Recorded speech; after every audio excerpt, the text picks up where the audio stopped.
अहिंसा महावीर की दृष्टि में।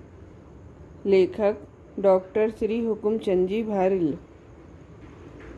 अहिंसा महावीर की दृष्टि में। मंगलाचरण।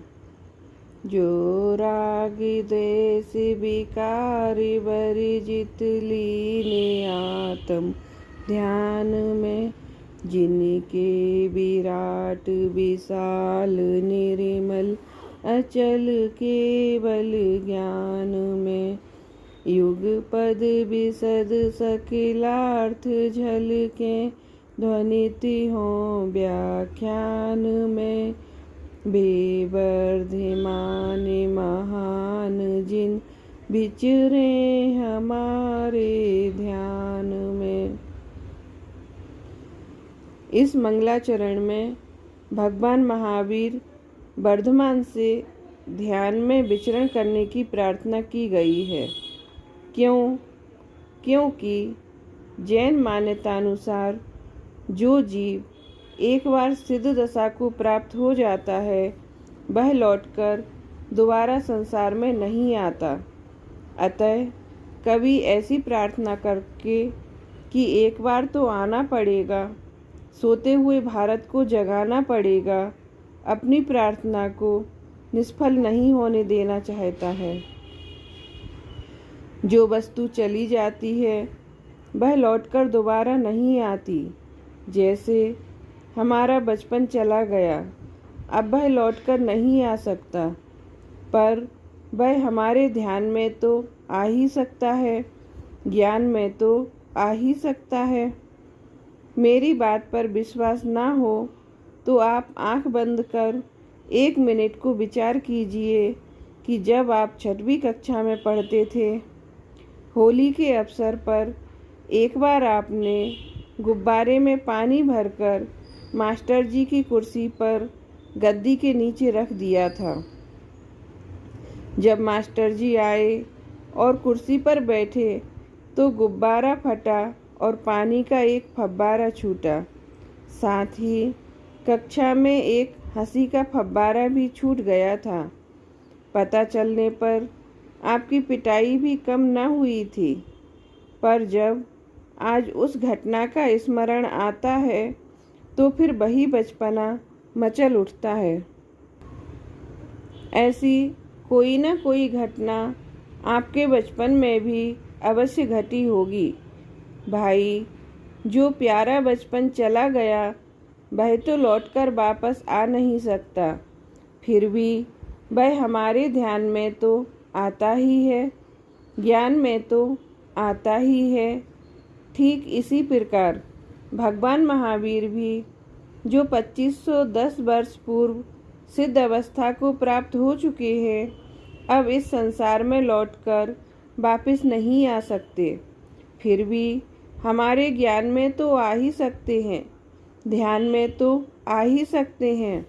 अतः यहाँ प्रार्थना की गई है कि बेवर्धिमान महान जिन विचरे हमारे ध्यान में। आखिर क्यों? जबकि आज का ज़माना इतना बेदर्द हो गया है कि मौत कोई मायना नहीं रखती। सड़क के किनारे कोई व्यक्ति मरा या अधमरा पड़ा हो तो उसे देखते हुए हजारों लोग निकल जाते हैं, पर कोई यह नहीं सोचता कि यदि यह मर गया है तो इसके घर वालों को खबर कर दें, यदि अधमरा है तो अस्पताल ही पहुंचा दें, शायद बच जावे। सब यूं ही देखते हुए निकल जाते हैं जैसे कुछ हुआ ही ना हो।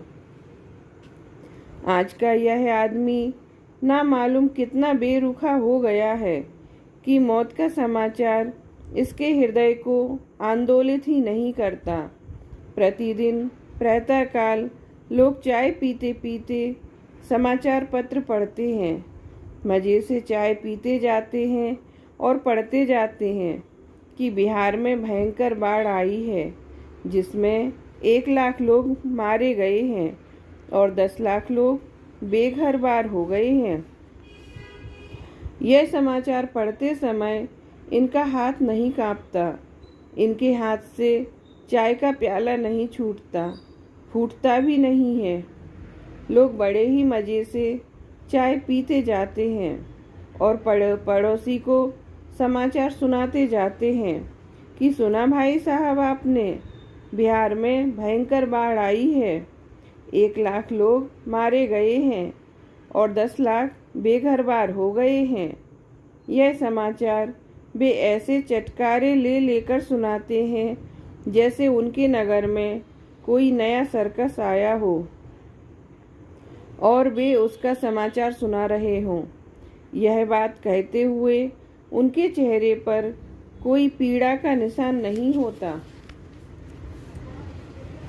तात्पर्य यह है कि आज के आदमी में मौत के प्रति संवेदनशीलता नहीं रही है जो एक ज़माने में थी। भाई, एक ज़माना वह था जब किसी मोहल्ले में यदि गाय मर जाती थी तो सारा मोहल्ला तब तक मुंह में पानी भी नहीं देता था जब तक कि गाय की लाश ना उठ जाए। और एक ज़माना यह है कि शमशान में भी ठाठ से चाय चलती है। लोग सब यात्रा में भी उसी ठाट बाट से जाते हैं कि जिससे पता ही नहीं चलता है कि ये किसी की बारात में जा रहे हैं या सब यात्रा में। वैसी ही बातें, वैसी ही हंसी मजाक, वही राजनीतिक चर्चाएं। यदि क्रिकेट का मौसम चल रहा हो तो बहुतों के हाथ में ट्रांजिस्टर भी मिल जाएगा। स्कोर तो सभी पूछते ही हैं। ना मालूम क्या हो गया है आज की इस दुनिया को। और की बात तो जाने दीजिए, सगे माँ बाप मरते हैं तो भी आज का आदमी उन्हें 3 दिन से अधिक याद नहीं रख पाता। आज मरे और कल तीसरा दिन होता है। तीसरा दिन हुआ नहीं कि किसान खेत पर चला जाता है, कहता है बोनी का समय है। दुकानदार दुकान खोल लेता है, कहता है सीजन चल रहा है। नौकरी पेशा नौकरी पर चला जाता है, कहता है आकस्मिक अवकाश सीएल बाकी नहीं है। जो माँ बाप जीवन भर पाप करके संपत्ति जोड़ते हैं, पाप की गठरी अपने माथे बांधकर ले जाते हैं और कमाई बच्चों को छोड़ जाते हैं, जब वे बच्चे ही उन्हें 3 दिन से अधिक याद नहीं रख पाते तो और की क्या बात कहें। ऐसे संवेदनहीन बेदर्द जमाने में जिसने 2500 वर्ष पहले देह छोड़ी हो, उसे हम 2500 वर्ष बाद भी याद करें, प्रार्थना करें कि बेवर्दिमान महान जिन विचरे हमारे ध्यान में। क्या दुख है इसमें? ऐसा क्या दिया था भगवान महावीर ने हमें जो हम 2500 वर्ष बाद भी याद करें, उनके गीत गावें। भौतिक रूप से तो उन्होंने हमें कुछ भी नहीं दिया था। उनके पास था भी क्या जो हमें देते। वे तो नग्न दिगंबर थे, एक लंगोटी भी तो ना थी उनके पास। पर भाई साहब, भौतिक रूप से सब कुछ देने वालों को भी हम कहाँ याद रखते हैं। अभी बताया था ना कि जो माँ बाप हमें अपना सर्वस्व दे जाते हैं, हम उन्हें भी कितना याद रख पाते हैं। पर हम महावीर को याद तो करते ही हैं। लाखों लोग उनसे ध्यान में विचरण करने की प्रार्थना तो करते ही हैं। ऐसा क्या दिया था उन्होंने हमें? क्योंकि यह स्वार्थी जगत बिना प्रयोजन तो किसी को कभी याद करता ही नहीं है। उन्होंने हमें कुछ ऐसे सिद्धांत दिए थे, ऐसा मार्ग बताया था कि जिन्हें हम अपना लेवें, जिस पर हम चलें तो आज भी सुख शांति प्राप्त कर सकते हैं। कुछ लोग कहते हैं कि भगवान महावीर ने जो रास्ता 2500 वर्ष पहले बताया था, हो सकता है कि वह उस युग में किसी काम का रहा हो। पर आज दुनिया बहुत बदल गई है। कहाँ वह बैलगाड़ी का ज़माना और कहाँ यह रॉकेटी दुनिया। 2500 वर्ष पुरानी बातें आज किस काम की। अतः वे लोग कहते हैं कि आज महावीर आउट ऑफ डेट हो गए हैं। ऐसे लोगों से मैं कहना चाहता हूँ कि महावीर आउट ऑफ डेट नहीं, आज भी एकदम अप टू डेट हैं। मेरी यह बात शायद उन लोगों को पसंद ना आए जो ऐसे कपड़े पहनकर, ऐसे बाल कटाकर कि दूर से देखने पर पता ही ना चले कि लड़का है या लड़की, अपने को अप टू डेट समझते हैं। पर ध्यान रहे, कोई व्यक्ति ड्रेस से अप टू डेट नहीं होता, अपितु अपने विचारों से होता है। जो व्यक्ति ड्रेस से अप टू डेट बनेगा उसे एक ना एक दिन आउट ऑफ डेट होना ही होगा, क्योंकि ड्रेस सदा एक सी नहीं रहती, बदलती ही रहती है। मेरे पिताजी पगड़ी बांधा करते थे। जब वे दर्पण के सामने बैठकर पगड़ी बांधते थे तो 1 घंटे से कम नहीं लगता था। इसी प्रकार जब पगड़ी बांधकर बाजार से निकलते थे तो अपने को कम अप टू डेट नहीं समझते थे। पर हमने पगड़ी छोड़ दी और टोपी लगाकर अपने को अप टू डेट समझने लगे। हमारे बच्चों ने टोपी भी फेंक दी और अप टू डेट हो गए, हमें आउट ऑफ डेट कर दिया। भाई, जो व्यक्ति ड्रेस से अप टू डेट बनेगा उसे एक ना एक दिन आउट ऑफ डेट होना ही होगा, और कोई नहीं, स्वयं के बच्चे ही उसे आउट ऑफ डेट कर देंगे। जब लोग पगड़ी बांधते थे तो लोग पगड़ियाँ उछाला करते थे। जब टोपियाँ लगाने लगे तो टोपियाँ उछलने लगीं। पर आज ना लोग पगड़ी बांधते हैं ना टोपी लगाते हैं तो लोगों के बाल ही उड़ने लगे। आपने पुरुष तो गंजे बहुत देखे होंगे, पर महिला एक भी गंजी नहीं देखी होगी। क्या आप जानते हैं कि पुरुष ही गंजे क्यों होते हैं, महिलाएं क्यों नहीं? महिलाओं के सिर पर उड़ने के लिए साड़ी का पल्लू सदा विद्यमान रहता है, पर पुरुषों के सिर पर उड़ने के लिए कोई बाहरी वस्तु देखने में नहीं आती, अतः उनके बाल ही उड़ने लगते हैं। अभी तो बाल ही उड़े हैं, जब बाल भी ना रहेंगे तो क्या उड़ेगा? यह समझने की बात है। अतः समझदारी इसी में है कि हमें उड़ने के लिए कोई एक बाहरी वस्तु सिर पर अवश्य रखनी चाहिए। जो भी हो, यह बात तो बीच में यूं ही आ गई थी। अपनी बात तो यह चल रही है कि कोई भी व्यक्ति ड्रेस से अप टू डेट नहीं होता, अपितु अपने विचारों से अप टू डेट होता है। यदि ड्रेस से अप टू डेट माने, तब भी भगवान महावीर आउट ऑफ डेट नहीं हो सकते, क्योंकि वे विदाउट ड्रेस थे। मैं धोती कुर्ता पहनता हूँ और आप लोग सूट पैंट, पर यह अंतर तो मात्र ड्रेस का है। ड्रेस के भीतर विद्यमान शरीर तो सबका एक सा ही है। इस पर कोई कह सकता है कि शरीर में भी तो अंतर देखने में आता है कि कोई गोरा है, कोई काला, कोई मोटा है, कोई पतला, कोई लंबा है, कोई ठिगना। हाँ, शरीर में भी अंतर है, पर शरीर के भीतर विद्यमान भगवान आत्मा तो सबका एक जैसा ही है। भाई, जितना भी भेद दिखाई देता है, अंतर दिखाई देता है, वह सब ऊपर ऊपर का ही है। अंतर की गहराई में जाकर देखें तो एक महान समानता के दर्शन होंगे। हाँ, तो मूल बात तो यह है कि कोई व्यक्ति ड्रेस से महान नहीं होता है, अपितु अपने विचारों से महान होता है। भगवान महावीर ने अहिंसा का जो उपदेश आज से 2500 वर्ष पूर्व दिया था, उसकी जितनी आवश्यकता आज है उतनी महावीर के जमाने में भी नहीं थी, क्योंकि आज हिंसा ने भयंकर रूप धारण कर लिया है। कहते हैं कि पहले लोग लाठियों और पत्थरों से लड़ा करते थे। लाठियों और पत्थरों से लड़ने वाले अस्पताल पहुंचते थे, शमशान नहीं। तात्पर्य यह है कि घायल होते हैं, मरते नहीं।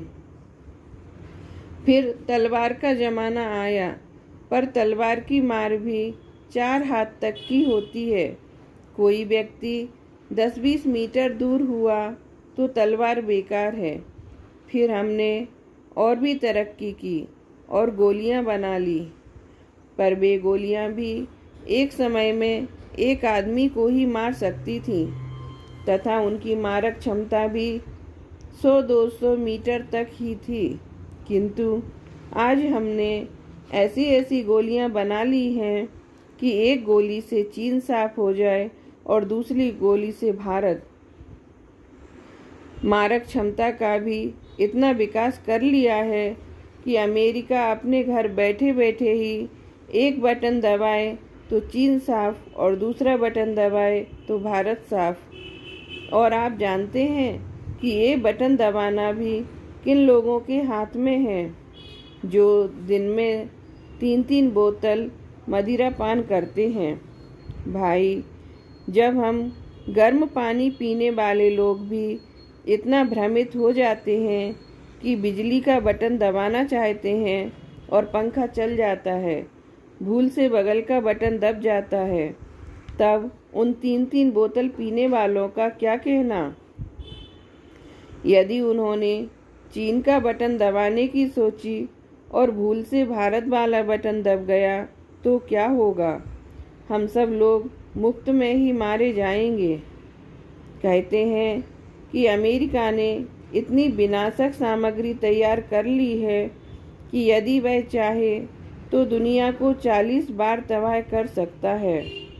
रसिया भी आज इस स्थिति में पहुंच गया है कि 25 बार दुनिया को तबाह तो वह भी कर सकता है। चीन भी आज इस स्थिति में है कि 5 बार दुनिया की सफाई कर दे। भाई, सौभाग्य कहो या दुर्भाग्य, आज भारत भी इस हालत में है कि एक आध बार तो यह काम वह भी निपटा सकता है, पर चिंता करने की आवश्यकता नहीं है, क्योंकि यह दुनिया 71 बार बर्बाद हो ऐसा मौका कभी नहीं आएगा। क्योंकि जब यह दुनिया एक बार बर्बाद हो जाएगी तो दोबारा बर्बाद होने को कुछ बचेगा ही नहीं। एक बार किसी दार्शनिक से पूछा गया कि तीसरा विश्व युद्ध कैसे लड़ा जाएगा, तो उन्होंने बताया कि तीसरे की बात तो मैं नहीं कह सकता, पर चौथा विश्व युद्ध लाठियों और पत्थरों से ही लड़ा जाएगा। उनके कहने का तात्पर्य यह था कि यदि तीसरा विश्व युद्ध हुआ तो वह इतना भयानक होगा कि उसमें संपूर्ण दुनिया तबाह हो जाएगी और हम फिर उसी आदम युग में पहुंच जाएंगे जबकि लोग लाठियों और पत्थरों से लड़ा करते थे।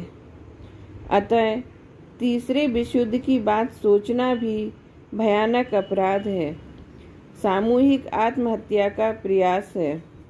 भाई, आज हम बारूद के ढेर पर बैठे हैं, कहीं से भी कोई एक चिंगारी उठे और सारी दुनिया क्षण भर में तबाह हो जाए, इस स्थिति में पहुंच गए हैं। आज हिंसा इतनी खतरनाक हो उठी है, अतः भगवान महावीर की अहिंसा की आवश्यकता भी जितनी आज है उतनी महावीर के ज़माने में भी नहीं थी।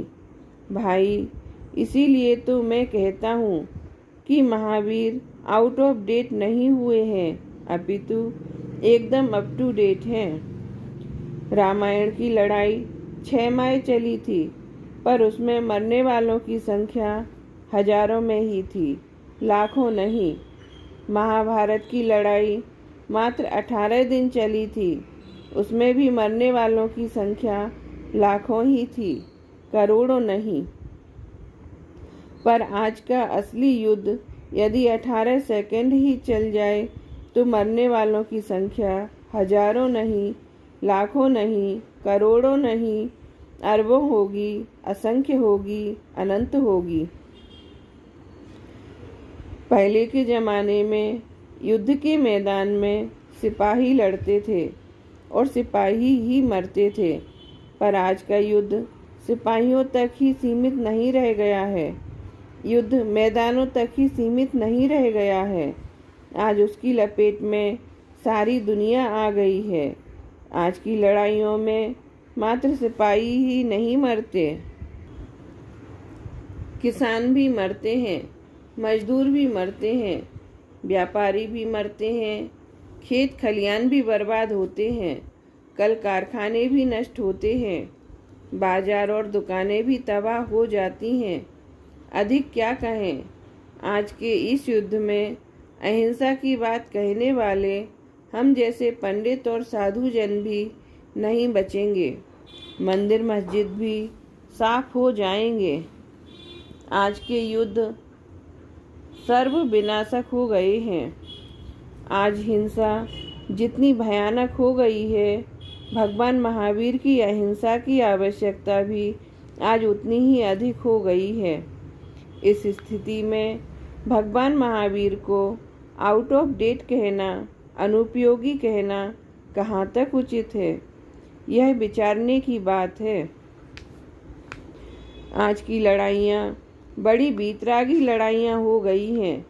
पहले की लड़ाइयों में मारने वालों को भी पता रहता था कि मैंने किसको मारा है, और मरने वालों को भी पता रहता था कि मुझे कौन मार रहा है। पर आज ना मरने वालों को पता है कि मुझे कौन मार रहा है, ना मारने वालों को ही पता है कि मैं किसे मारने जा रहा हूँ।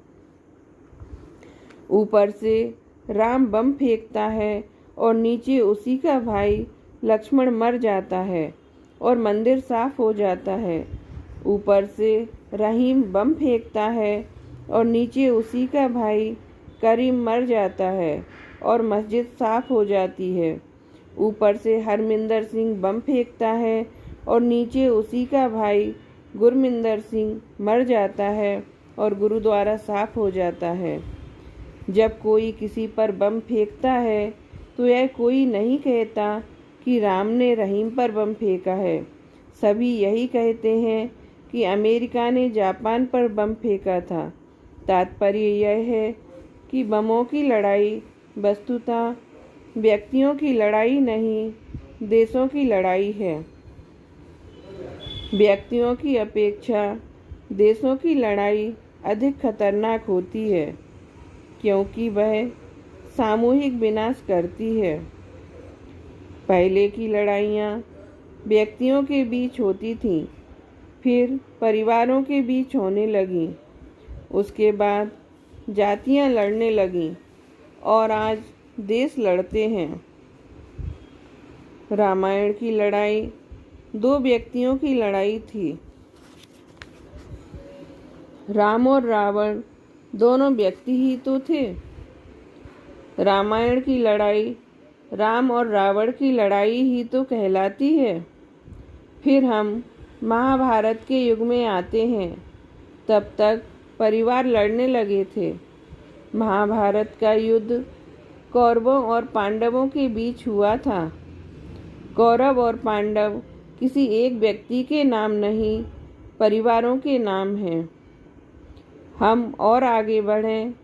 सन 47 में हुए दंगे राम और रहीम के बीच नहीं, हिंदू मुस्लिमों के बीच हुए थे। हिंदू और मुस्लिम दो जातियां हैं।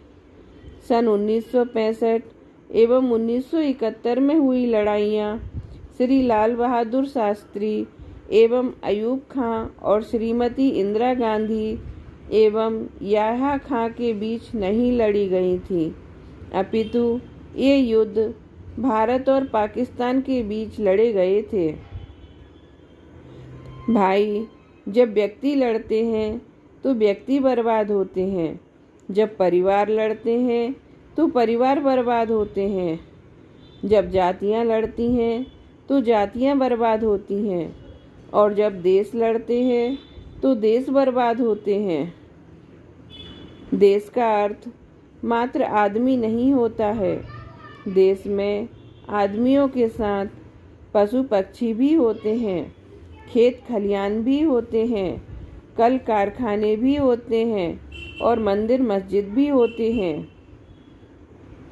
देश बर्बाद होने का अर्थ है इन सभी का बर्बाद होना, विनाश होना। भाई, जहाँ अणुबम गिरता है वहाँ आदमी के साथ साथ पशु पक्षी भी मरते हैं, कीड़े मकोड़े भी मरते हैं, पेड़ पौधे भी नष्ट होते हैं। कहते तो यहाँ तक हैं कि जहाँ अणुबम गिरता है वहाँ की ज़मीन भी ऐसी हो जाती है कि 1000 वर्ष तक घास भी ना उगे। भाई, आज हिंसा का भी राष्ट्रीयकरण हो गया है, वह भी व्यक्तिगत नहीं रही है। विनाश की इस प्रलयंकारी बाढ़ को रोकने में यदि कोई समर्थ है तो वह एकमात्र भगवान महावीर की अहिंसा ही है। अतः मैं कहता हूँ कि भगवान महावीर की अहिंसा की जितनी आवश्यकता आज है उतनी भगवान महावीर के ज़माने में भी नहीं थी। इसलिए कहा जा सकता है कि भगवान महावीर आज भी अप टू डेट हैं। यह बात तो हुई आज के संदर्भ में भगवान महावीर के अहिंसा सिद्धांत की उपयोगिता की, पर मूल बात तो यह है कि भगवान महावीर की दृष्टि में अहिंसा का वास्तविक स्वरूप क्या है। आज यह प्रचलन सा हो गया है कि जब कोई व्यक्ति अहिंसा की बात कहेगा तो कहेगा कि हिंसा मत करो, बस यही अहिंसा है। पर हिंसा का भी तो वास्तविक स्वरूप कोई स्पष्ट नहीं करता। यदि हिंसा को छोड़ना है और अहिंसा को जीवन में अपनाना है तो हमें हिंसा अहिंसा के स्वरूप पर गहराई से विचार करना होगा। बिना समझे किया गया ग्रहण त्याग अनर्थक ही होता है, अथवा सम्यक समझ बिना ग्रहण और त्याग संभव ही नहीं है। जैसा कि कहा गया है, संग्रह त्याग न बिनु पहचाने, अथवा बिन जाने ते दोष गुणन को कैसे तजिए गहिए। अतः हिंसा के त्याग और हिंसा के ग्रहण पूर्व उन्हें गहराई से समझना अत्यंत आवश्यक है। एक बार महर्षि व्यास के पास कुछ शिष्यगण पहुँचे और उनसे निवेदन करने लगे, महाराज, आपने तो 18 पुराण बनाए हैं। संस्कृत भाषा में लिखे गए ये मोटे मोटे पूथन्ने पढ़ने का ना तो हमारे पास समय ही है और ना हम संस्कृत भाषा ही जानते हैं। हम तो अच्छी तरह हिंदी भी नहीं जानते हैं, तो संस्कृत में लिखे ये पुराण कैसे पढ़ें। हमारे पास इतना समय भी नहीं है कि हम इन्हें पूरा पढ़ सकें। अतः हमारे हित की बात हमें संक्षेप में समझाइए ना। उनकी बात सुनकर महाकवि व्यास बोले, भाई, ये 18 पुराण तो हमने हम जैसों के लिए ही बनाए हैं, तुम्हारे लिए तो मात्र इतना ही पर्याप्त है। अष्टादश पुराणेषु व्यासस्य वचनद्वयम् परोपकारा पुण्याय पापाय परपीडनम्। 18 पुराणों में महाकवि व्यास ने मात्र 2 ही बातें कही हैं कि यदि परोपकार करोगे तो पुण्य होगा और पर को पीड़ा पहुंचाओगे तो पाप होगा। मात्र इतना जान लो, इतना मान लो और सच्चे हृदय से जीवन में अपना लो, तुम्हारा जीवन सार्थक हो जाएगा। मानो इसी प्रकार भगवान महावीर के अनुयायी भी उनके पास पहुँचे और कहने लगे कि महर्षि व्यास ने तो 18 पुराणों का सार 2 पंक्तियों में बता दिया। आप भी जैन दर्शन का सार 2 पंक्तियों में बता दीजिए ना। हमें भी ये प्राकृत संस्कृत में लिखे मोटे मोटे ग्रंथराज समय सार, गोमट सार पढ़ने की फुर्सत कहाँ है। मानो उत्तर में महावीर कहते हैं, अप्रादुर्भावा खलु रागादीनां भवत्यहिंसेति तेषामेवोत्पत्तिर्हिंसेति जिनागमस्य संक्षेपः। आत्मा में रागादि भावों की उत्पत्ति ही हिंसा है और आत्मा में रागादि भावों की उत्पत्ति नहीं होना ही अहिंसा है। यही जिनागम का सार है। आत्मा में रागादि भावों की उत्पत्ति ही हिंसा है, यह कहकर यहाँ भाव हिंसा पर विशेष बल दिया है, द्रव्य हिंसा की चर्चा तक नहीं की। अतः यह प्रश्न उठना स्वाभाविक है कि क्या महावीर द्रव्य हिंसा को हिंसा ही नहीं मानते हैं? यदि मानते हैं तो फिर सीधे सच्चे शब्दों में यह क्यों नहीं कहते कि दुनिया में मारकाट का होना हिंसा है और दुनिया में मारकाट का नहीं होना ही अहिंसा है। यह हिंसा अहिंसा की सीधी सच्ची सरल परिभाषा है जो सबकी समझ में सरलता से आ सकती है। व्यर्थ ही बाग जाल में उलझाकर उसे दुरूह क्यों बनाया जाता है। भाई, ऐसी बात नहीं है। भगवान महावीर द्रव्य हिंसा को भी स्वीकार करते हैं, पर उनके आशय को हमें गहराई से समझना होगा। यह तो आप जानते ही हैं कि हिंसा 3 प्रकार से होती है, मन से, वचन से और काया से। काया की हिंसा को तो सरकार रोकती है। यदि कोई किसी को जान से मार दे तो उसे पुलिस पकड़ लेगी, उस पर मुकदमा चलेगा और फांसी की सज़ा होगी। फांसी की सज़ा ना हुई तो आजीवन कारावास होगा। ना मारे पीटे तो भी पुलिस पकड़ेगी, मुकदमा चलेगा और 2-4 वर्ष की सज़ा होगी। पर यदि कोई किसी को वाणी से मारे अथवा जान से मारने की धमकी दे, गालियाँ दे, भला बुरा कहे तो सरकार कुछ नहीं कर सकती। एक बार मैं पुलिस थाने गया। वहाँ उपस्थित पुलिस इंस्पेक्टर से मैंने कहा, इंस्पेक्टर साहब, अमुक व्यक्ति मुझे जान से मारने की धमकी देता है, मुझे जान का खतरा है। तब वे बोले, इसमें मैं क्या कर सकता हूँ? मैंने कहा, क्या कहा? आप क्या कर सकते हैं? अरे भाई, आप इंतज़ाम कीजिए, ऐसा कीजिए कि 2 सिपाही मेरे साथ कर दीजिए। वे मुस्कुराते हुए बोले, भाई, यदि हर सामान्य व्यक्ति के साथ 2 पुलिस वाले लगाने लगें तो आप जानते हैं कि भारत में 60 करोड़ आदमी रहते हैं। अतः 1 अरब और 20 करोड़ पुलिस वाले चाहिए। बोलो, इतनी पुलिस कहाँ से लाएं? मैंने कहा, यह तो आप ठीक ही कहते हैं, पर मैं क्या करूं? मुझे तो जान का खतरा है। बड़ी ही गंभीरता से वे कहने लगे, ऐसा कीजिए, आप रिपोर्ट लिखा दीजिए। इस पर मैंने कहा, इससे क्या होगा? तब बड़े ही इत्मीनान से सिगरेट पीते हुए बोले, आप चिंता ना कीजिए, जब आपकी हत्या हो जाएगी तब उन्हें शीघ्रातिशीघ्र गिरफ्तार कर लिया जाएगा। मैंने घबराते हुए कहा, अच्छा इंतजाम है, मरने के बाद होगा, पहले कुछ नहीं हो सकता। मायूस से होते हुए वे कहने लगे, भाई, हम क्या करें? आप ही बताइए कि ऐसा कौन सा कानून है जिसके तहत हम अपराध हुए बिना ही किसी को गिरफ्तार कर लें, सदा के लिए जेल में डाल दें।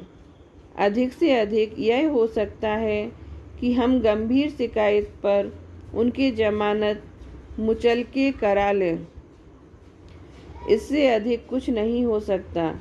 आपकी शिकायत पर ना तो उन्हें हम गिरफ्तार करके सदा के लिए जेल में ही डाल सकते हैं और ना आपके साथ पुलिस वाले ही लगा सकते हैं। जब मैंने उक्त स्थिति पर गंभीरता से विचार किया तो इस निष्कर्ष पर पहुंचा कि कानून तो ठीक ही है, क्योंकि हम लोग वाणी से इतने हत्यारे हो गए हैं कि जिसने जीवन में एक भी जीव की हत्या ना की होगी वह भी दिन में वाणी से 10-20 की हत्या तो कर ही डालता है। बात बात में हम वाणी की हत्या पर उतर आते हैं। रेल में बैठे हो, मोटर में बैठे हो, पास बैठे आदमी से कहेंगे, भाई जरा उधर सरकना, मैं भी बैठ जाऊं।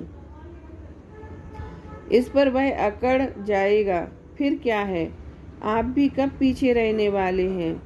जोर जोर से कहने लगते हैं, क्या तूने ही टिकट लिया है, हमने टिकट नहीं लिया क्या, चल हट, नहीं अभी खुदा का प्यारा हो जाएगा।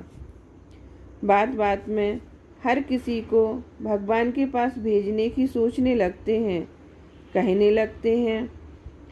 अब आप ही अपनी छाती पर हाथ रखकर बताइए कि यदि वाणी की हिंसा पर पुलिस कार्रवाई होने लगे तो हम और आप में से कौन जेल के बाहर रहेगा। चिंता करने की बात नहीं है, क्योंकि जेलों में इतनी जगह ही नहीं है कि जहां वाणी के हत्यारों को रखा जाए।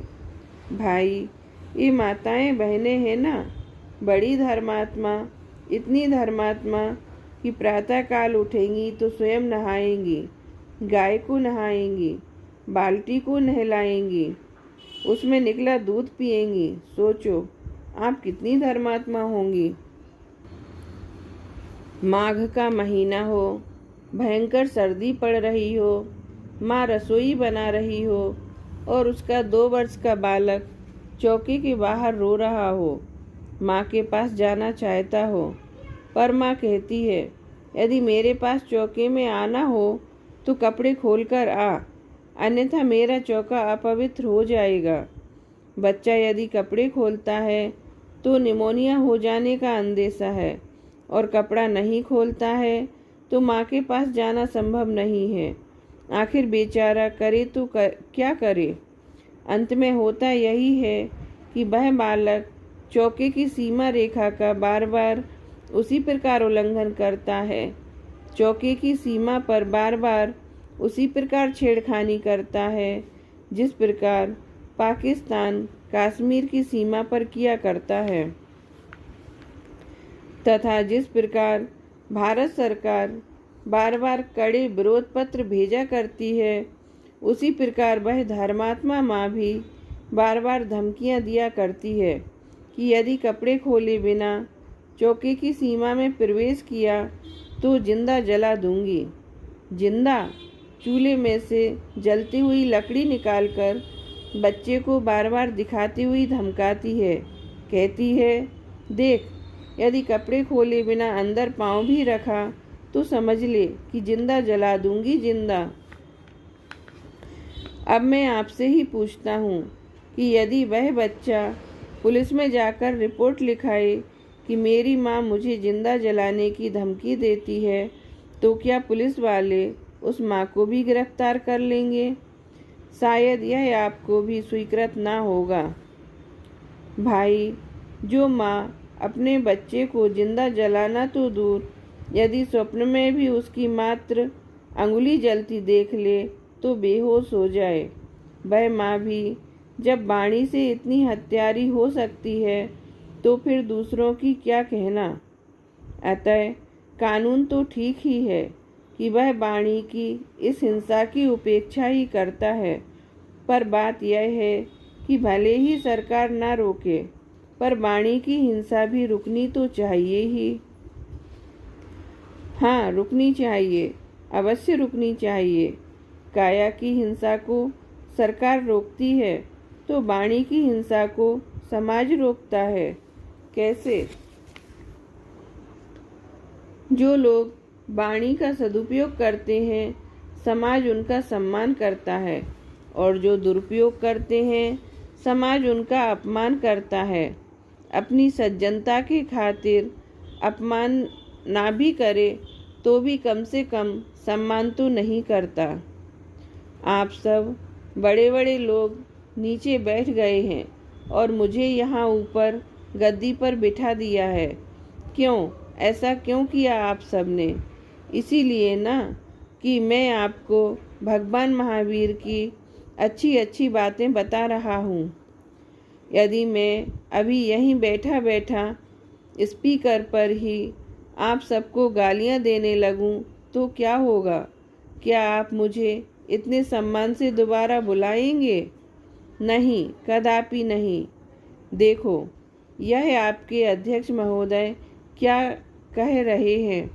ये कह रहे हैं कि आप दोबारा बुलाने की बात कर रहे हैं। अरे, अभी तो अभी की सोचो कि अभी क्या होगा। भाई, जो व्यक्ति अपनी वाणी का सदुपयोग करता है, समाज उसका सम्मान करता है, और जो दुरुपयोग करता है उसकी उपेक्षा या अपमान। इस प्रकार सम्मान के लोभ से एवं उपेक्षा या अपमान के भय से हम बहुत कुछ अपनी वाणी पर भी संयम रखते हैं। पर यदि मैं अभी यहीं बैठे बैठे आप सबको मन में गालियां देने लगूं तो मेरा क्या कर लेंगे आप? क्या कर लेगी समाज और क्या कर लेगी सरकार? यही कारण है कि भगवान महावीर ने कहा कि ना जहाँ सरकार का प्रवेश है और ना जहाँ समाज की चलती है। धर्म का काम वहाँ से आरंभ होता है। अतः उन्होंने ठीक ही कहा है कि आत्मा में रागादि की उत्पत्ति ही हिंसा है और आत्मा में रागादि की उत्पत्ति नहीं होना ही अहिंसा है। यही जिनागम का सार है। भगवान महावीर ने हिंसा अहिंसा की परिभाषा में आत्मा शब्द का प्रयोग क्यों किया है, यह बात तो स्पष्ट हुई। ध्यान रहे, यहाँ समझाने के लिए आत्मा और मन को अभेद मानकर बात कही जा रही है। पहले हिंसा आत्मा अर्थात मन में उत्पन्न होती है। यदि क्रोधादि रूप हिंसा मन में न समाये तो फिर वाणी में प्रकट होती है। यदि वाणी से भी काम न चले तो काया में प्रस्फुटित होती है। हिंसा की उत्पत्ति का यही क्रम है। अभी अपनी यह सभा शांति से चल रही है, पर यदि कुछ लोग इसमें उपद्रव करने लगें तो क्या होगा? चिंता करने की कोई बात नहीं है। यहाँ कोई उपद्रव होने वाला नहीं है। मैं तो अपनी बात स्पष्ट करने के लिए मात्र उदाहरण दे रहा हूँ। हाँ, तो आप बताइए कि यहाँ अभी उपद्रव होने लगे तो क्या होगा? होगा क्या? कुछ नहीं। कुछ देर तो कुछ नहीं होगा। जब तक व्यवस्थापकों का क्रोध मन तक ही सीमित रहेगा तब तक तो कुछ नहीं होगा। पर जब क्रोध उनके मन में समाएगा नहीं तो मेरा व्याख्यान बंद हो जाएगा और यह स्पीकर व्यवस्थापक महोदय के हाथ में होगा। वे लोगों से कहेंगे कि जिनको सुनना हो शांति से सुने, यदि नहीं सुनना है तो अपने घर चले जाएं। यहाँ उपद्रव करने की आवश्यकता नहीं है। यदि इतने से भी काम ना चले और उपद्रव बढ़ता ही चला जाए तो वे उत्तेजित होकर आदेश देने लगेंगे कि वॉलंटियरों, इन्हें बाहर निकाल दो। इस प्रकार हम देखते हैं कि क्रोधादि भावों रूप हिंसा की उत्पत्ति पहले मन में, फिर वचन में और उसके बाद काया में होती है। भगवान महावीर ने सोचा कि चोर से निपटने की अपेक्षा तो चोर की अम्मा से निपट लेना अधिक अच्छा है कि जिससे चोर की उत्पत्ति ही संभव ना रहे।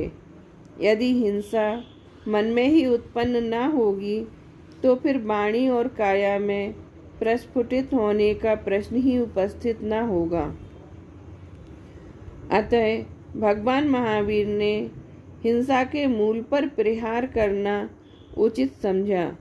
यही कारण है कि वे कहते हैं कि आत्मा में राग आदि की उत्पत्ति होना ही हिंसा है और आत्मा में राग आदि भावों की उत्पत्ति नहीं होना ही अहिंसा है। भाई, एक बात यह भी तो है कि यदि हिंसा एक बार किसी के मन में उत्पन्न हो गई तो फिर वह कहीं न कहीं प्रकट अवश्य होगी। एक मास्टर जी थे। यदि कोई मास्टर जी यहाँ बैठे हों तो नाराज मत होना। वैसे मैं भी तो मास्टर ही हूँ, चिंता की कोई बात नहीं है। हाँ, तो एक मास्टर जी थे। उन्होंने अपनी पत्नी से कहा है कि आज रोटी जरा जल्दी बनाना, मुझे स्कूल जल्दी जाना है। मास्टरनी बोली, आज रोटी जल्दी नहीं बन सकती क्योंकि जयपुर से एक दुबले पतले से पंडित आए हैं। मैं तो उनका प्रवचन सुनने जाऊंगी। मास्टर जी गर्म होते हुए बोले, मैं कुछ नहीं समझता, रोटी जल्दी बननी चाहिए। बेचारी मास्टरनी घबरा गई, आधा प्रवचन छोड़कर आई, जल्दी जल्दी रोटी बनाई। पर जब तक रोटी बनती तब तक मास्टर जी का माथा मास्टरनी के तवे से भी अधिक गर्म हो गया था और रोटी बन जाने पर भी मास्टर जी बिना रोटी खाए ही स्कूल चले गए। अब आप ही बताइए कि मास्टरनी को कितना गुस्सा आया होगा। प्रवचन भी छूटा और मास्टर जी भी भूखे गए, पर क्या करे, मास्टर जी तो चले गए।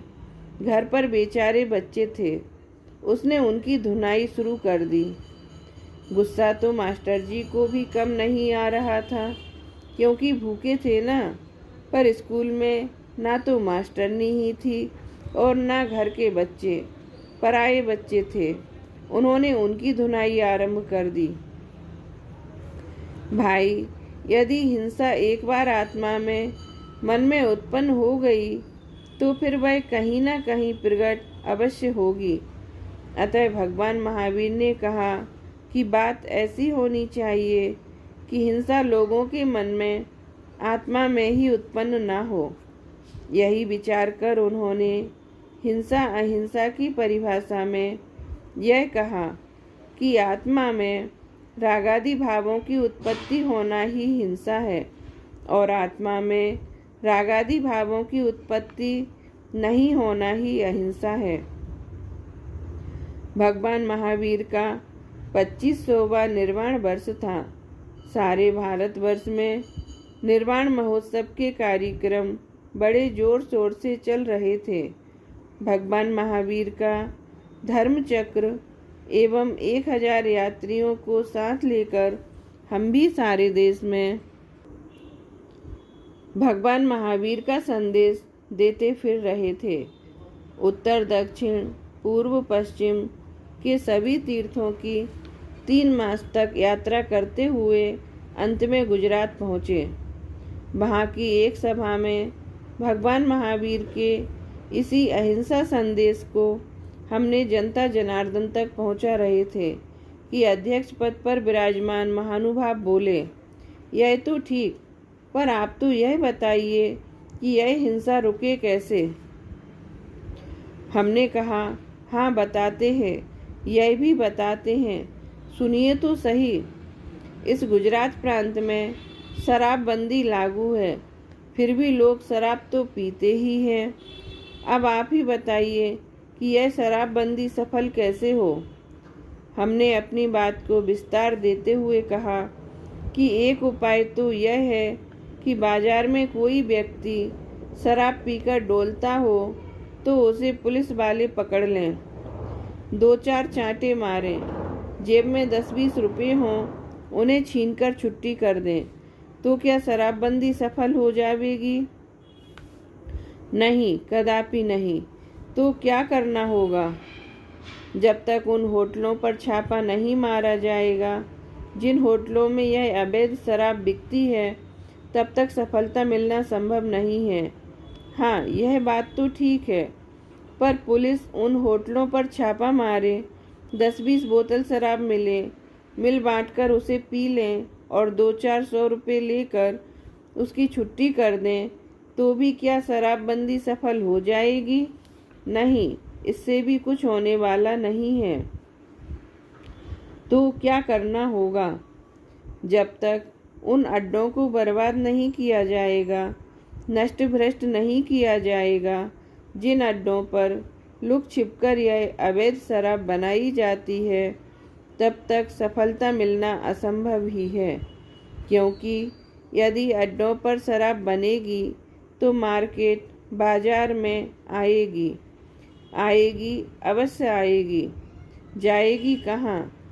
जब मार्केट में आएगी तो लोगों के पेट में भी जाएगी,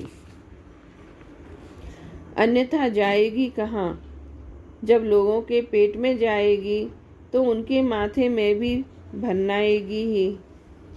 यदि हम चाहते हैं कि शराब लोगों के माथे में ना भन्नाए तो हमें इंतजाम करना होगा कि भाई लोगों के पेट में ना जाए।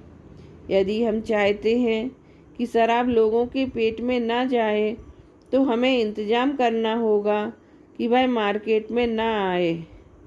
यदि हम चाहते हैं कि भाई मार्केट में ना आए तो हमें इंतजाम करना होगा कि भाई बने ही नहीं। भाई, इतना किए बिना काम नहीं चलेगा।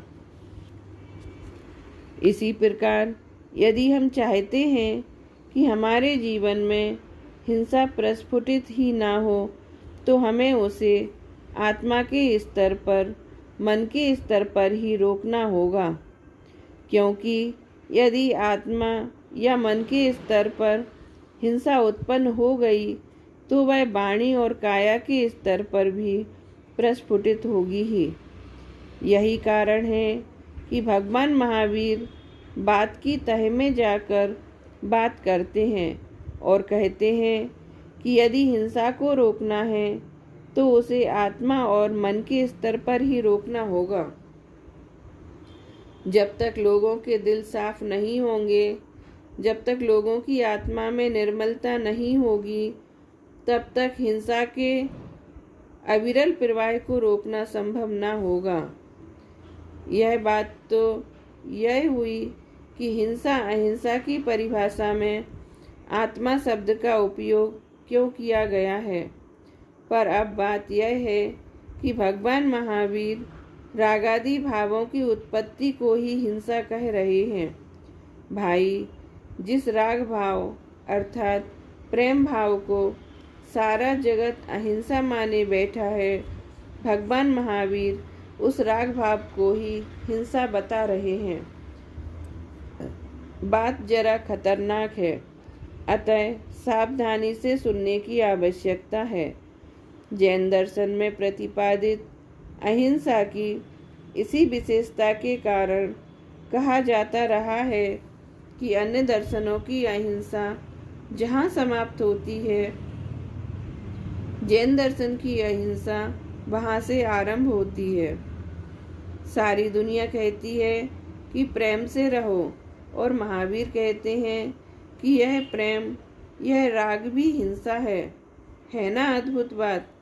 पर सिर हिलाने से काम नहीं चलेगा, बात को गहराई से समझना होगा। ना तो इस बात से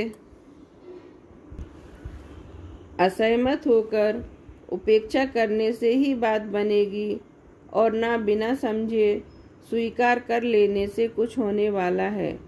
बात को बड़े ही धैर्य से, गहराई से समझना होगा। सुनो, डॉक्टर दो प्रकार के होते हैं, कलम के और मलम के। शोध खोज करने वाले पीएचडी आदि कलम के डॉक्टर हैं और ऑपरेशन करने वाले मलम के डॉक्टर हैं। जब कोई मलम का डॉक्टर किसी मरीज का ऑपरेशन करता है तो मरीज होता है एक और डॉक्टर होते हैं कम से कम 2 तथा 4। नर्सें भी साथ होती हैं। मरीज रहता है बेहोश और डॉक्टर रहते हैं होश में। अतः ऑपरेशन के समय यदि मरीज मर जाए तो संपूर्ण जिम्मेदारी एक प्रकार से डॉक्टर की ही होती है। पर जब वाणी का डॉक्टर ऑपरेशन करता है तो डॉक्टर होता है अकेला और मरीज होते हैं 1000, 2000, 10, 5000 भी हो सकते हैं। डॉक्टर के साथ मरीज भी पूरे होश में रहते हैं। अतः यदि कोई हानि हो तो मरीज और डॉक्टर दोनों की समान रूप से जिम्मेदारी रहती है। डॉक्टर किसी मरीज का ऑपरेशन कर रहा हो, मरीज की बेहोशी उतनी गहरी ना हो जितना गहरा ऑपरेशन हो रहा हो, ऐसी स्थिति में कदाचित मरीज को ऑपरेशन के बीच में ही होश आ जाए तो क्या होगा, सोचा है कभी आपने? यदि मरीज डरपोक हुआ तो ऑपरेशन की टेबल से भागने की कोशिश करेगा और यदि क्रोधित हुआ तो डॉक्टर को भी भगा सकता है। पर ध्यान रहे, ऐसी हालत में चाहे मरीज भागे चाहे डॉक्टर को भगाए, मरेगा मरीज ही, डॉक्टर मरने वाला नहीं है। अतः भला इसी में है कि जो भी हो तब तक चुपचाप लेटे रहने में ही मरीज का लाभ है, जब तक कि ऑपरेशन होकर टाँके ना लग जाए, लग ही ना जाए, अपितु लगकर सूख कर डॉक्टर द्वारा खोल ना दिए जाए। भाई, यह कहकर कि रागादि भावों की उत्पत्ति ही हिंसा है, प्रेम भाव भी हिंसा ही है, मैंने आप सबका पेट चीर दिया है। यह सुनकर किसी को अरुचि उत्पन्न हो सकती है, किसी को क्रोध भी आ सकता है, कोई सभा छोड़कर भी जा सकता है, कोई ताकतवर मेरा बोलना भी बंद करा सकता है। पर ध्यान रहे, चाहे आप भागें चाहे मुझे भगा दें, नुकसान आपका ही होगा, मेरा नहीं। अतः भला इसी में है कि अब आप चुपचाप शांति से तब तक बैठे रहें जब तक कि बात पूरी तरह साफ ना हो जाए, स्पष्ट ना हो जाए। हाँ तो भाई, बात यह है कि महावीर राग भाव को, प्रेम भाव को भी हिंसा कहते हैं। भाई, जिसे तुम प्रेम से रहना कहते हो, शांति से रहना कहते हो, वह प्रेम ही तो अशांति का वास्तविक जनक है, हिंसा का मूल है। यह तो आप जानते ही हैं कि दुनिया में सर्वाधिक द्रव्य हिंसा युद्धों में ही होती है और युद्ध 3 कारणों से ही होते रहे हैं। वे 3 कारण हैं, जर, जोरू और जमीन। जर माने रुपया पैसा, धन संपत्ति, जोरू माने पत्नी, स्त्री, और जमीन तो आप जानते ही हैं। रामायण का युद्ध जोरू के कारण ही हुआ था। राम की पत्नी को रावण हर ले गया और रामायण का प्रसिद्ध युद्ध हो गया। इसी प्रकार महाभारत का युद्ध जमीन के कारण हुआ था।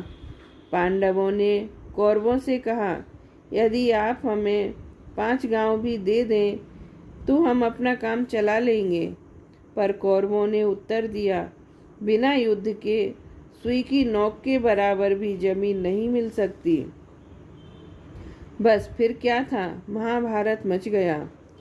पैसे के कारण भी युद्ध होता है, यह बात सिद्ध करने के लिए भी क्या पुराणों की गाथाएं खोजनी होंगी, इतिहास के पन्ने पलटने होंगे, विशेषकर व्यापारियों की सभा में, जिनकी सारी लड़ाइयाँ पैसों के पीछे ही होती हैं, जिनका मौलिक सिद्धांत है कि चमड़ी जाए पर दमड़ी ना जाए। भाई, यह आपकी ही बात नहीं है, आज तो सारी दुनिया ही व्यापारी हो गई है। डॉक्टरी जैसा सेवा का काम भी आज व्यापार हो गया है। धर्म के नाम पर भी अनेक दुकानें खुल गई हैं। आज तो सभी लड़ाइयाँ व्यापार के लिए ही लड़ी जाती हैं। एक देश दूसरे देश पर आक्रमण भी उस देश में अपना व्यापार स्थापित करने के लिए ही करता है। बड़े देश छोटे देशों को हथियार बेचने के लिए उन्हें आपस में भिड़ाते रहते हैं। इस प्रकार हम देखते हैं कि जगत में जितने भी युद्ध होते हैं वे प्रायः जर, जोरू और जमीन के कारण ही होते हैं। अब मैं आपसे ही पूछता हूँ कि जर, जोरू और जमीन के कारण जो युद्ध होते हैं वे जर, जोरू और जमीन के प्रति राग के कारण होते हैं या द्वेष के कारण? यह बात तो हाथ पर रखे आंवले के समान स्पष्ट है कि जर, जोरू और जमीन के प्रति राग के कारण ही युद्ध होते हैं, द्वेष के कारण नहीं। रामायण के युद्ध के संदर्भ में विचार करें तो श्री रामचंद्र जी को तो महारानी सीता से अगाध स्नेह राग था ही, पर रावण को भी द्वेष नहीं था। यदि द्वेष होता तो वह सीता जी का हरण न करता, उन्हें घर न ले जाता, सभी प्रकार की सुविधाएं प्रदान नहीं करता, स्वयं को स्वीकार कर लेने के लिए प्रार्थनाएं न करता और इस प्रकार के प्रलोभन भी नहीं देता कि तुम मुझे स्वीकार कर लो, मैं तुम्हें पटरानी बनाऊंगा, मंदोदरी से भी अधिक सम्मान दूंगा।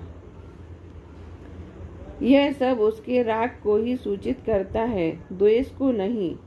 इस प्रकार की प्रवृत्ति राग का ही परिणाम हो सकती है, द्वेष का नहीं। यद्यपि यह सत्य है कि रावण का यह प्रेम वासना जन्य पर स्त्री प्रेम होने से सर्वथा अनुचित है, पर है तो प्रेम ही, राग ही।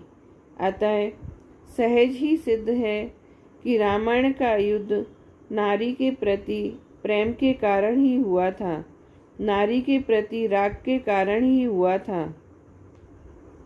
इसी प्रकार कौरवों को तो जमीन से राग था ही, पर पांडवों को भी जमीन से राग ही था, द्वेष नहीं।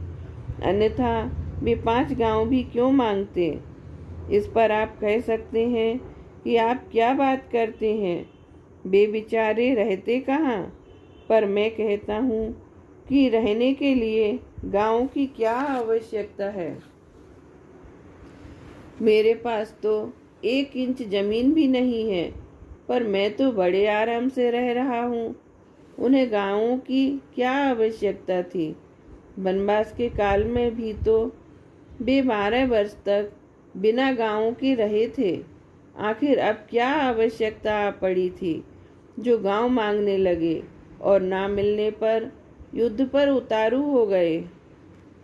पर भाई साहब, सच्ची बात तो यह है कि उनके मन में भी राग था कि ना सही चक्रवर्ती सम्राट 5 गांव के जमींदार तो बन ही जाएंगे।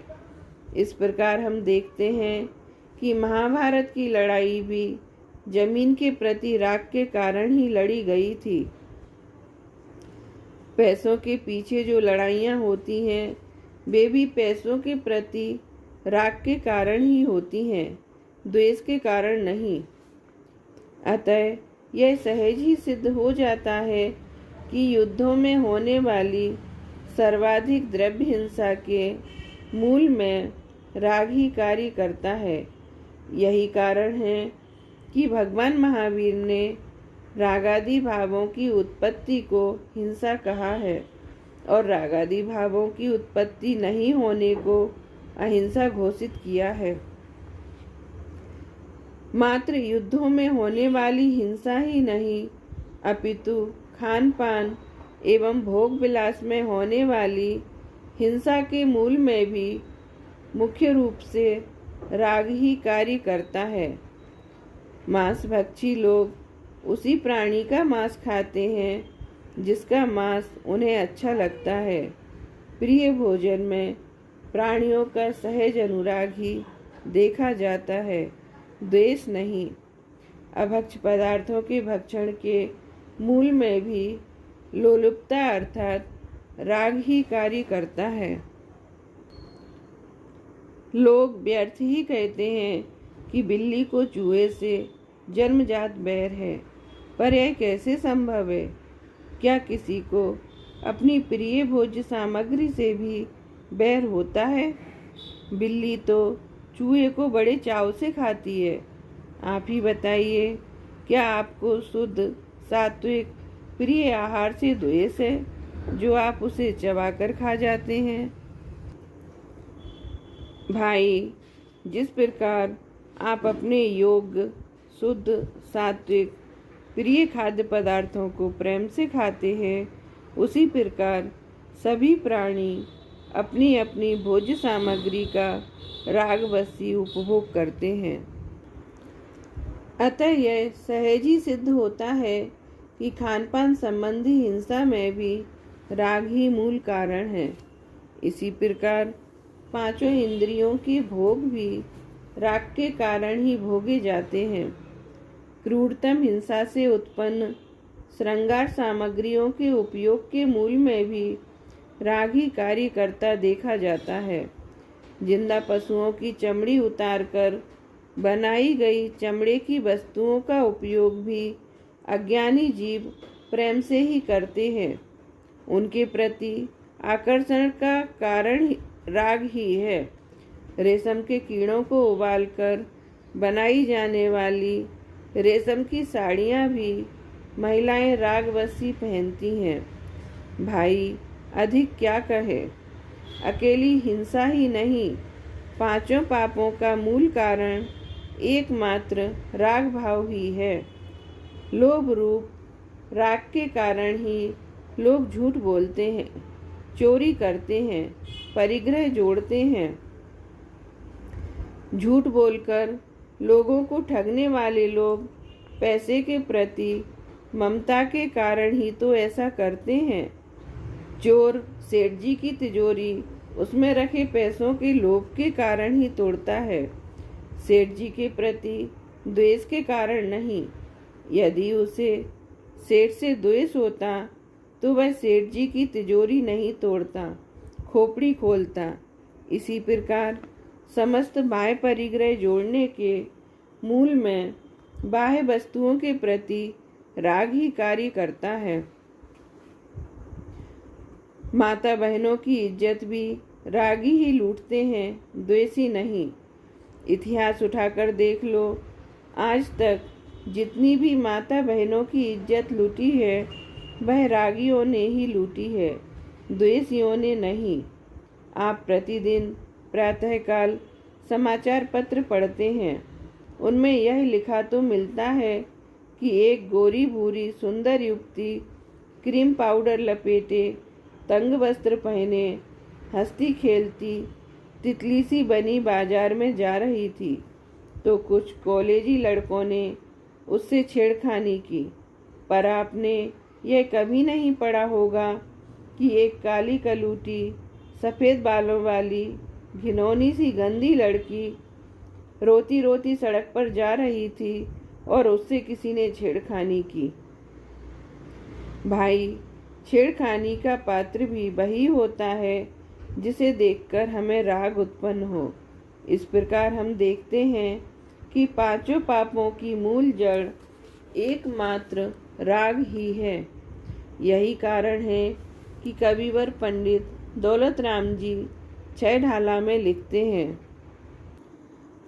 यह राग याग दहे सदा ताते समामृत से, चिर भजे विषय कसाए अभी तो त्याग निज पद बेये।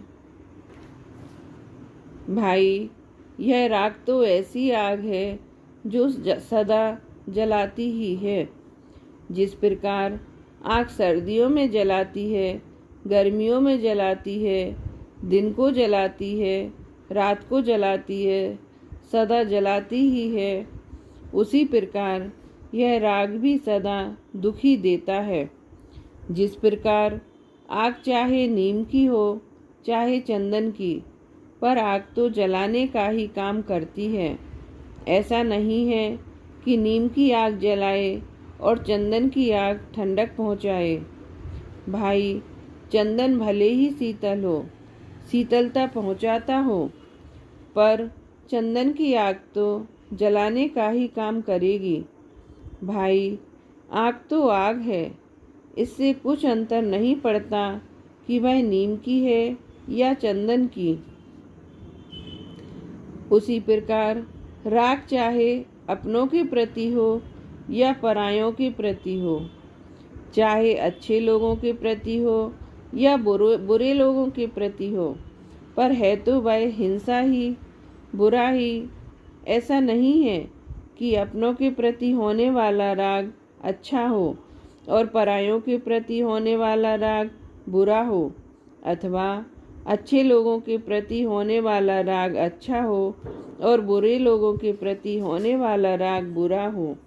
अच्छे लोगों के प्रति भी किया गया राग भी हिंसा होने से बुरा ही है। भाई, इस बात को अच्छी तरह समझ लेना चाहिए। भगवान महावीर की यह अद्भुत बात जैन दर्शन का अनोखा अनुसंधान है। जब तक इस बात को गहराई से नहीं समझा जाएगा, तब तक महावीर की अहिंसा समझ में आना संभव नहीं है। भाई, भगवान महावीर ने रागादि भावों की उत्पत्ति मात्र को हिंसा बताकर एक अद्भुत रहस्य का उद्घाटन किया है।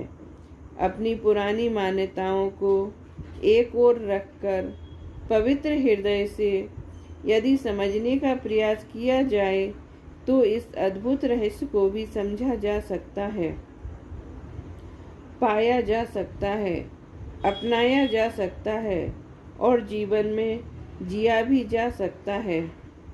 यदि हम यह कर सके तो सहज सुख शांति को भी सहज ही उपलब्ध कर लेंगे, इसमें कोई संदेह नहीं। राग के अतिरिक्त द्वेष आदि के कारण भी जो हिंसा होती देखी जाती है, उसके भी मूल में जाकर देखें तो उसका कारण भी राग ही दृष्टिगोचर होगा। हम इस बात पर गहराई से विचार करें कि जिस द्वेष के कारण यह द्रव्य हिंसा हुई है, वह द्वेष किस कारण से उत्पन्न हुआ था, तो स्पष्ट प्रतीत होगा कि जिस व्यक्ति से हमें राग था, उसके प्रति असद व्यवहार के कारण अथवा जिस वस्तु से हमें अनुराग था, उस वस्तु की प्राप्ति में बाधक होने के कारण ही वह द्वेष उत्पन्न हुआ था। यदि कोई व्यक्ति हमारे परोपकारी गुरु की निंदा करता है या हम पर सर्वस्व लुटाने वाले माँ बाप से असद व्यवहार करता है, तो उस व्यक्ति से हमें सहज ही द्वेष भाव हो जाता है। यदि उस व्यक्ति के प्रति हमसे कोई हिंसात्मक व्यवहार होता है, तो उसे हम द्वेष मूलक हिंसा कहेंगे। पर गहराई में जाकर विचार करें तो स्पष्ट ही प्रतीत होगा कि हमारे इस हिंसात्मक व्यवहार के पीछे वह राग ही कार्य कर रहा है, जो हमारे हृदय में हमारे गुरु या माता पिता के प्रति विद्यमान है। इस तरह गहराई में जाकर विचार करने पर स्पष्ट हो जाता है कि द्वेष मूलक हिंसा भी मूलतः राग मूलक ही है। यद्यपि राग शब्द बहुत व्यापक है, उसमें आत्मा में उत्पन्न होने वाले सभी विकारी भाव समाहित हो जाते हैं। मिथ्यात्व सहित संपूर्ण मोह को, जिसमें द्वेष भी सम्मिलित है, राग कहा जाता है। तथापि यहाँ राग शब्द के साथ आदि शब्द का प्रयोग करके द्वेष आदि विकारों का पृथक रूप से भी संकेत कर दिया है। यदि कोई कहे कि राग आदि के स्थान पर द्वेष आदि शब्द का प्रयोग किया जाता तो कोई विवाद नहीं रहता, क्योंकि द्वेष को तो हिंसा का कारण सभी मानते हैं। ऐसी स्थिति में राग आदि शब्द में समाहित हो ही जाता। इस तरह हम अपनी बात भी रख देते और दुनिया को वह खटकती भी नहीं। अरे भाई, यदि राग शब्द का उल्लेख स्पष्ट रूप से न होता तो राग में धर्म मानने वाले लोग उसे हिंसा स्वीकार ही न करते। अतः बात अस्पष्ट ही रह जाती। यही कारण है कि यहाँ राग शब्द का स्पष्ट उल्लेख किया गया है और द्वेष आदि को आदि शब्द में समाहित किया गया है। वक्र और जड़ शिष्य संकेतों की भाषा से नहीं समझते। उनके लिए तो जितनी अधिक स्पष्टता की जाए उतनी ही कम है। इतनी सावधानी रखने पर भी लोग यह कहते देखे जाते हैं कि राग से तात्पर्य मात्र अशुभ राग से है, तीव्र राग से है, शुभ राग से, मंद राग से नहीं। पर भाई इतना तो सोचो कि जब भगवान महावीर ने हिंसा की परिभाषा में राग शब्द का प्रयोग किया होगा, क्या तब उन्हें उसके व्यापक अर्थ का ध्यान न रहा होगा? क्या वे यह नहीं जानते होंगे कि राग दो प्रकार का होता है, शुभ और अशुभ, अथवा मंद और तीव्र? इस पर कुछ लोग कहते हैं कि विषय कसाय का राग हिंसा है। यह तो ठीक है, पर धर्मानुराग को हिंसा कैसे कहा जा सकता है? भाई राग तो राग है, वह किसके प्रति है, इससे उसके रागपने में क्या अंतर पड़ता है? जिस धर्मानुराग को तुम हिंसा की परिधि से बाहर रखना चाहते हो, उसी धर्मानुराग ने विश्व में कितनी खून की नदियां बहाई हैं, क्या इसकी जानकारी नहीं है आपको? इतिहास के पन्ने पलटकर तो देखो, धर्मानुराग के नाम पर ही लाखों यहूदियों को मौत के घाट उतार दिया गया। हमारी आंखों के सामने होने वाले हिंदू मुसलमानों के दंगे, शिया सुन्नियों के दंगे धर्मानुराग के ही परिणाम हैं। दूर क्यों जाते हो? दिगंबर श्वेतांबरों के झगड़ों के पीछे भी तो यही धर्मानुराग कार्य करता है। भाई अविवेक का भी कोई ठिकाना है? हम अहिंसा धर्म की भी रक्षा जान की बाजी लगाकर करना चाहते हैं। जान की बाजी लगाने से अहिंसा धर्म की रक्षा नहीं होती है, हिंसा उत्पन्न होती है। आज हम इस स्थूल सत्य को भी भूले जा रहे हैं। भाई धर्मानुराग धर्म का प्रकार नहीं, राग का प्रकार है। अतः धर्म नहीं, राग ही है। धर्म तो एक वीतराग भाव ही है। भाई गजब हो गया है। वीतरागी जैन धर्म में भी आज राग को धर्म माना जाने लगा है। जब पानी में ही आग लग गई हो तब क्या किया जा सकता है? भगवान महावीर तो स्वयं वीतरागी थे, वे राग को धर्म कैसे कह सकते हैं? भाई जब कोई वीतरागी बनता है तो संपूर्ण राग का अभाव करके ही बनता है। सबके प्रति राग तोड़कर ही बनता है। किसी के भी प्रति राग रखकर, कैसा भी राग रखकर वीतरागी नहीं बना जा सकता। भाई सीधी सी बात है कि यदि वीतरागता धर्म है तो राग अधर्म होगा ही। इतनी सीधी सच्ची बात भी हमारी समझ में नहीं आती। भाई पूर्वाग्रह छोड़े बिना यह बात समझ में नहीं आ सकती। भाई मैं एक बात कहूँ, बेटे 3 प्रकार के होते हैं। इसे हम इस प्रकार समझ सकते हैं। आप 4 व्यक्ति किसी काम से मेरे घर पधारे।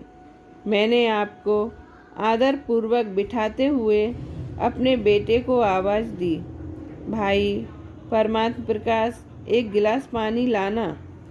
आदत है ना 1 गिलास बोलने की, पर चतुर बेटा समझता है कि भले ही 1 गिलास कहा है, पर अतिथि तो 4 है ना, और एक पिताजी भी तो है। इस प्रकार वह 5 गिलास भरकर लाता है। साथ में एक भरा हुआ जग लोटा भी लाता है, क्योंकि वह जानता है कि गर्मियों के दिन हैं। कोई 2 गिलास पानी भी पी सकता है। कोई दूध या चाय तो है नहीं जो मांगने में संकोच करेगा। दूसरा बच्चा वह है जो मात्र 1 गिलास ही पानी लाता है। टोकने पर जवाब देता है कि आपने ही तो कहा था कि 1 गिलास पानी लाना। बड़ा आज्ञाकारी है ना। जब 1 गिलास कहा था तो अधिक कैसे ला सकता था। तीसरा वह है जो आधा गिलास पानी ही लाता है। पूछने पर उत्तर देता है कि मैंने सोचा झलक ना जाए। भाई, हम सभी भगवान महावीर की संतान हैं। अब जरा विचार कीजिए कि हम भगवान महावीर के कौन से बेटे हैं, पहले, दूसरे या तीसरे। भगवान ने कहा था रागादि भाव हिंसा है। उनके इस कथन का आशय पहला बेटा यह समझता है कि सभी प्रकार का शुभ अशुभ, मंद तीव्र राग तो हिंसा है ही, साथ में द्वेष आदि भाव भी हिंसा ही हैं। दूसरे बेटे वे हैं जो कहते हैं कि हम तो अकेले राग को ही हिंसा मानेंगे, क्योंकि स्पष्ट रूप से तो राग का ही उल्लेख है। उनसे यदि यह कहा जाए कि राग के साथ आदि शब्द का भी तो प्रयोग है, तो कहते हैं कि है तो, पर यह कैसे माना जाए कि आदि से द्वेष आदि ही लेना, सम्यक दर्शन आदि नहीं।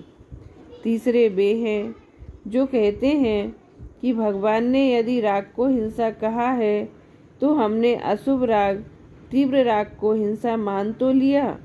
यह जरूरी थोड़े ही है कि हम संपूर्ण राग को हिंसा माने।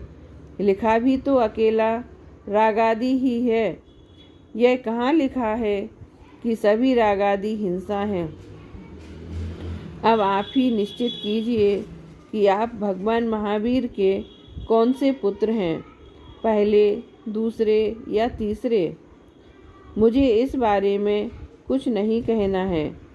यह निर्णय मैं आप सब पर ही छोड़ता हूँ। इस प्रकार हम देखते हैं कि भगवान महावीर ने हिंसा और अहिंसा के स्वरूप के स्पष्टीकरण में राग शब्द का प्रयोग बहुत व्यापक अर्थ में किया है। सभी प्रकार का राग तो उसमें समाहित है ही, राग के ही प्रकारांतर, द्वेष आदि परिणाम भी उसमें समाहित हैं। यहाँ एक प्रश्न संभव है कि क्या रागादि भाव की उत्पत्ति मात्र से ही हिंसा हो जाती है, चाहे जीव मरे या ना मरे? क्या जीवों के मरण से हिंसा का कोई संबंध नहीं है? हाँ भाई, बात तो ऐसी ही है, पर जगत तो यही कहता है कि जब तक प्राणियों का घात ना हो, जीवों का मरण ना हो, तब तक हिंसा कैसे हो सकती है? तब तक हिंसा की उत्पत्ति कैसे मानी जा सकती है? यह भोला जगत तो हिंसा का संबंध मृत्यु से ही जोड़ता है, परंतु गंभीरता से विचार करें तो बात दूसरी ही नजर आती है। यदि जीवों के मरण को हिंसा माना जाएगा तो फिर जन्म को अहिंसा मानना होगा, क्योंकि हिंसा और अहिंसा के समान जन्म और मृत्यु भी परस्पर विरोधी भाव हैं। जन्म को अहिंसा और मरण को हिंसा मानने पर यह बात स्वतः समाप्त हो जाती है कि आज जगत में हिंसा अधिक फैलती जा रही है, क्योंकि जन्म और मृत्यु का अनुपात तो सदा समान ही रहता है। जो जन्मता है वही तो मरता है, तथा जो मरता है वह तत्काल कहीं न कहीं जन्म ले लेता है। इससे बचने के लिए यदि कोई कहे कि मृत्यु का विरोधी जन्म नहीं जीवन है, तो बात और भी अधिक जटिल हो जाएगी, उलझ जाएगी। क्योंकि व्यक्ति जिंदा तो वर्षों तक रहता है और मरण तो क्षणिक अवस्था का ही नाम है।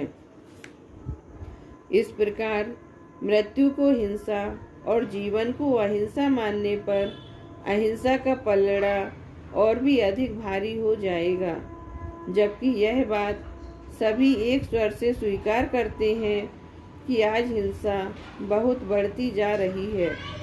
भाई, ना जन्म अहिंसा है, न जीवन अहिंसा है और न मृत्यु हिंसा है। मृत्यु तो प्राणधारियों का सहज स्वभाव है। मरणम प्रकृति शरीरिणाम। वह हिंसा कैसे हो सकती है? लोक में हिंसक भाव के बिना हुई मृत्यु को हिंसा कहा भी नहीं जाता है। बाढ़ आने पर लाखों लोगों के मर जाने पर भी यह तो कहा जाता है कि भयंकर विनाश हुआ, बर्बादी हुई, जनधन की अपार हानि हुई, परंतु यह कभी नहीं कहा जाता कि हिंसा का तांडव नृत्य हुआ। पर उपद्रवों को शांत करने के लिए पुलिस द्वारा गोली चलाए जाने पर यदि एक भी व्यक्ति की मृत्यु हो जाती है तो कहा जाता है कि हिंसा का तांडव नृत्य हुआ। अखबारों के मुख पृष्ठ पर बड़े बड़े अक्षरों में छपता है। जनता गली गली में नारे लगाती है कि हत्यारी सरकार इस्तीफा दे। बाढ़ में हुए विनाश पर सरकार को कोई हत्यारा नहीं कहता। भारतीय जनता इस तथ्य से भली भांति परिचित है। उसके रोम रोम में यह सत्य समाया हुआ है। उसके अंतर में अहिंसा के प्रति एक गहरी आस्था आज भी विद्यमान है। इसका प्रत्यक्ष प्रमाण है कि भोपाल मध्य प्रदेश की गैस दुर्घटना में हजारों लोगों के मर जाने के बाद भी वहां शासक दल ने 2/3 से भी अधिक बहुमत प्राप्त किया, किंतु राजस्थान में पुलिस की गोली से एक व्यक्ति के मर जाने पर मुख्यमंत्री को अपना पद छोड़ना पड़ा। श्रीमती इंदिरा गांधी की अमानुषिक हत्या पर जनता की यही प्रतिक्रिया रही। भारतीय जनता ने उनकी अमानुषिक हत्या अर्थात हिंसा के विरुद्ध चुनाव में अपना स्पष्ट मत व्यक्त किया।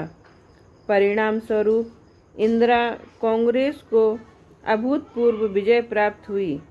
इस सत्य से सभी भली भांति परिचित हैं कि यदि श्रीमती इंदिरा गांधी स्वयं चुनाव लड़ती तो इतना बहुमत उन्हें भी मिलने वाला नहीं था।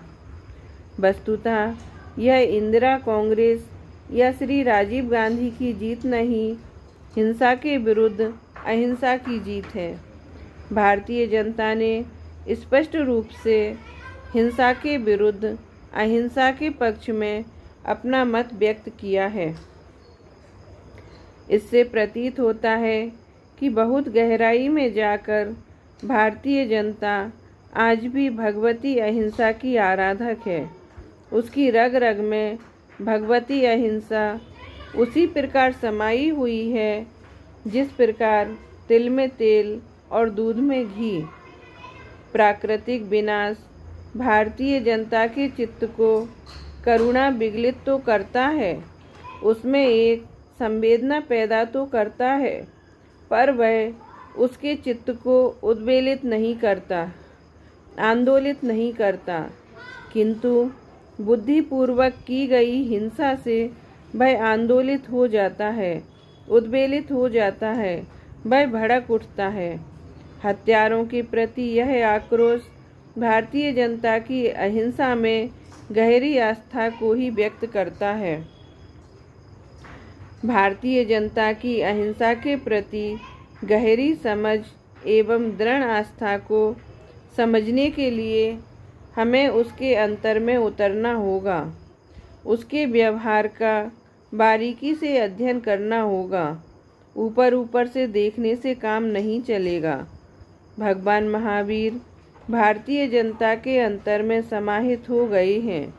भारतीय जनता पर उनकी पकड़ बहुत गहरी है। भाई, मृत्यु विनाश हो सकती है, हत्या नहीं, हिंसा नहीं। सरकारी कानून भी इस बात को स्वीकार करता है। किसी व्यक्ति ने किसी को जान से मारने के इरादे से गोली चला दी और भाग्य से यदि वह ना मरे, बच भी जाए, तथापि गोली मारने वाला तो हत्यारा हो ही जाता है। पर बचाने के अभिप्राय से ऑपरेशन करने वाले डॉक्टर से चाहे मरीज ऑपरेशन की टेबल पर ही क्यों न मर जाए, पर डॉक्टर हत्यारा नहीं कहा जाता, नहीं माना जाता। यदि मृत्यु को ही हिंसा माना जाएगा तो फिर डॉक्टर को हिंसक तथा मारने के इरादे से गोली चलाने वाले को हिंसक व्यक्ति के न मरने पर अहिंसक मानना होगा, जो ना तो उचित ही है और ना उसे अहिंसक माना ही जाता है। इसका अभिप्राय यही है कि हिंसा का संबंध मृत्यु के होने या ना होने से नहीं है, हिंसक भावों के सद्भाव से है। मान लो मैं किसी स्थान पर इसी प्रकार व्याख्यान दे रहा हूँ। सामने से किसी ने पत्थर मारा, वह पत्थर मेरे कान के पास से सनसनाता हुआ निकल गया। मैंने उससे कहा, भाई यह क्या करते हो, अभी मेरा माथा फूट जाता तो? वह अकड़कर कहने लगा, फूटा तो नहीं, फूट जाता तब कहते। मैंने समझाते हुए कहा, भाई तब क्या कहते, तब तो अस्पताल भागते। भाई, अज्ञानी समझते हैं कि हिंसा तब होती जब माथा फूट जाता, पर मैं आपसे ही पूछता हूँ कि क्या हिंसा मेरे माथे में भरी है जो उसके फूटने पर निकलती? हिंसा मेरे माथे में उत्पन्न होनी थी या उसके हृदय में उत्पन्न हो गई है? हिंसा तो उसके हृदय में उसी समय उत्पन्न हो गई थी जब उसने मारने के लिए पत्थर उठाया ही था। हिंसा की उत्पत्ति हिंसक के हृदय में होती है, हिंसक की आत्मा में होती है, हिंसा में नहीं। इस बात को हमें अच्छी तरह समझ लेना चाहिए। हत्या के माध्यम से उत्पन्न मृत्यु को द्रव्य हिंसा कहा जाता है, पर सहज मृत्यु को तो द्रव्य हिंसा भी नहीं कहा जाता। भाव हिंसा पूर्वक हुआ परघात ही द्रव्य हिंसा माना जाता है।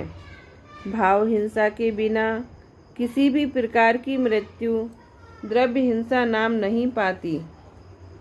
जब कोई व्यक्ति हिंसा का निषेध करता है, हिंसा के विरुद्ध बात करता है, तो उसके अभिप्राय में भाव हिंसा ही अपेक्षित होती है, क्योंकि अहिंसक जगत में मृत्यु का नहीं, हत्याओं का अभाव ही अपेक्षित रहता है।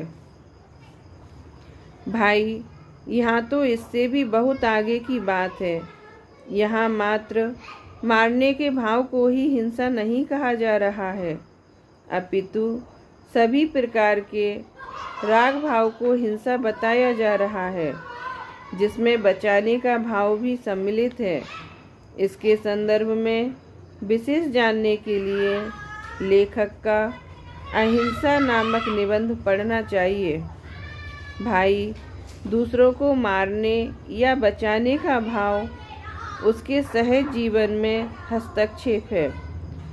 सर्वप्रभुता संपन्न इस जगत में पर के जीवन मरण में हस्तक्षेप करना अहिंसा कैसे माना जा सकता है?